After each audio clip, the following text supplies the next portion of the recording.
বন্ধুরা, এক বাটি মুড়ির মধ্যে একটি কাঁচা আলু দিয়ে তৈরি করে নাও দারুণ মজার আর খুবই মুখরোচক একটি রেসিপি। বন্ধুরা, এখানে আমি এক বাটি মুড়ি নিয়েছি আর একটা বেশ বড় সাইজের কাঁচা আলু নিয়েছি। যখন বিকেলবেলা খুব জোর খিদে পায় আর মনে হয় যে বেশ একটু মজাদার কিছু চটপটা জিনিস হবে, যেটা করতেও বেশি ঝামেলা নেই, আবার খেতেও খুব সুস্বাদু হবে, এই রেসিপিটি করে খেয়ে নিতে পারো ঝটপট। তো একটি কাঁচা আলু একটু বড় সাইজের নিয়ে নেবে আর এক বাটি মুড়ি নিয়ে নেবে। আলুটা ছাড়িয়ে নেবার পর এইভাবে গ্রেট করে নেবে। আলুটা মুড়ির মধ্যেই এইভাবে গ্রেট করে নেবে। একটু বড় পাত্র নিয়ে নেবে, তাহলে এই রেসিপি তৈরি করতে সুবিধা হবে। এরপর মুড়ির সাথে আলুটাকে ভালো করে একটুখানি মেখে নেবে। আর এরপর এতে স্বাদ মতন দিয়ে দেবে একটু নুন। আর তারপর এর মধ্যে আমি দেবো হাফ চামচ হলুদ গুঁড়ো। আর এরপর দিচ্ছি 1 চামচ চিলি ফ্লেক্স। চিলি ফ্লেক্স না থাকলে শুকনো লঙ্কার গুঁড়ো তোমরা এখানে দিয়ে দিতে পারো, অথবা গোটা লঙ্কা একটুখানি শুকনো খোলায় ভেজে গুঁড়ো করেও দিতে পারো। এরপর একটি মাঝারি সাইজের পেঁয়াজ কুচি করে কেটে দিয়ে দিয়েছি। আর 1 চামচ রসুন বাটা দিচ্ছি, অবশ্যই 1 চামচ রসুন বাটাটা দিও। আর এরপর 1 চামচ চালের গুঁড়ো দিচ্ছি এখানে, আর 1 চামচ বেসন দিয়ে দিচ্ছি এখানে।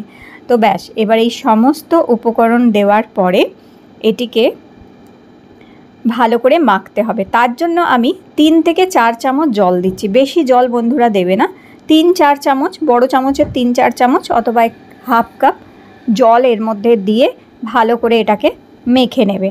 তো আস্তে আস্তে ভালো করে এটাকে মেখে নেওয়ার পরে একটি বাটির মধ্যে এটা তুলে নেবে আর নিয়ে এটাকে কিছুক্ষণ ঢাকা দিয়ে রেখে দেবে, যাতে ভালো করে এটা ম্যারিনেট হোক।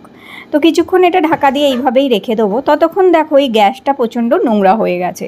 তাই আমি ভাবলাম গ্যাসটা যে পরিষ্কার করব, তাহলে তোমাদের সাথেও একটু শেয়ার করে দিই যে এই গ্যাস পরিষ্কার করা এখন একদমই ঝামেলার না, খুব সহজেই গ্যাস পরিষ্কার করতে পারবে আগারো রিগাল এই স্পিন স্ক্রাবারটা দিয়ে।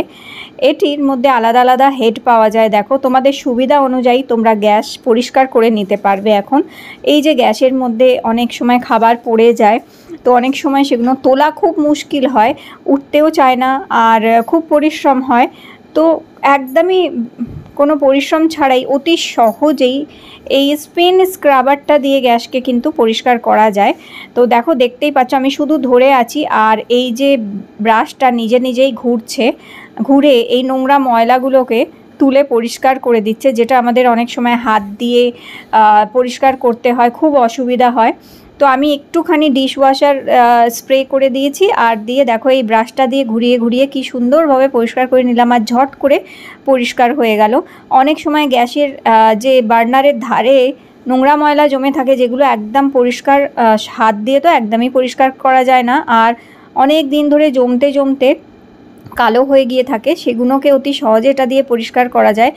এছাড়াও কল পরিষ্কার করতে পারো, কলের মধ্যে শ্যাওলা হয়ে যায়, অনেক সময় কালো দাগ হয়ে যায়, সেগুলোও এটা দিয়ে পরিষ্কার করা যায়। তারপর দেখবে অনেক সময় এই যে টাইলসগুলো জয়েন্টসগুলোতে দেখবে কালো কালো শ্যাওলা হয়ে যায়, কালো দাগ হয়ে যায়, সেগুলো পরিষ্কার করা অতি সহজেই, খুবই কোনো এফার্ট ছাড়াই তোমরা শুধু ব্রাশটা ধরে রাখলেই নিজে থেকেই এটি পরিষ্কার করে দেয়।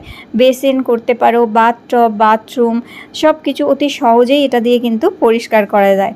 তো দেখো, চলো এইবার মুড়িটা ভালো ম্যারিনেট হয়ে গেছে। এরপর আমি এখন যেটা করব, এবার দিয়ে দেবো সর্ষের তেল। তো আমি একটু স্যালো ফ্রাই করব, তোমরা চাইলে একটু ডিপ ফ্রাইও করতে পারো এটাকে। এরপর সর্ষের তেলে ভাজছি আমি, তোমরা চাইলে সাদা তেলেও ভাজতে পারো। সর্ষের তেলে যেমন ইচ্ছা শেপ দিয়ে এই মুড়ির চপগুলো কিন্তু ভেজে নিতে পারো। তো এইভাবে আমি একটু ঠিক ভেজিটেবল চপ যেভাবে হয় লম্বা শেপে, সেইভাবে আমি এখানে দিয়ে ভেজে নিচ্ছি। তোমরা চাইলে গোল শেপেও এগুলোকে দিয়ে ভাজতে পারো। তো এইভাবে ঝটপট দেখো তেল ভালো করে গরম হয়ে যাওয়ার পরে আঁচটা কমিয়ে আমি এই মুড়ির চপগুলো এর মধ্যে দিয়ে দিচ্ছি। আর এরপর মিডিয়াম ফ্লেমে, খুব ফ্লেম হাই করবে না আবার লো করবে না, মিডিয়াম ফ্লেমের মধ্যে এগুলোকে উল্টে পাল্টে আস্তে আস্তে করে ভেজে ফেলবে।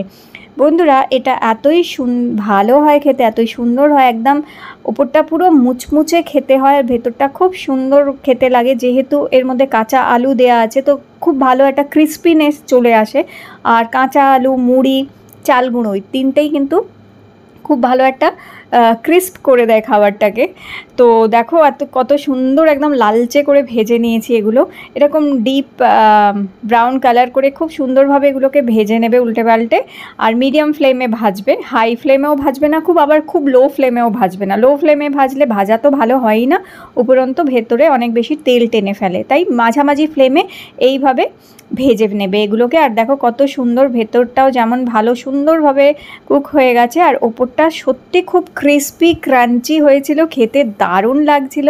তাহলে এই বর্ষায় মুড়ির এই রেসিপিটি অবশ্যই ট্রাই করে দেখো। আজকের রেসিপি ভালো লেগে থাকলে লাইক দিও আর চ্যানেল সাবস্ক্রাইব করে রেখো।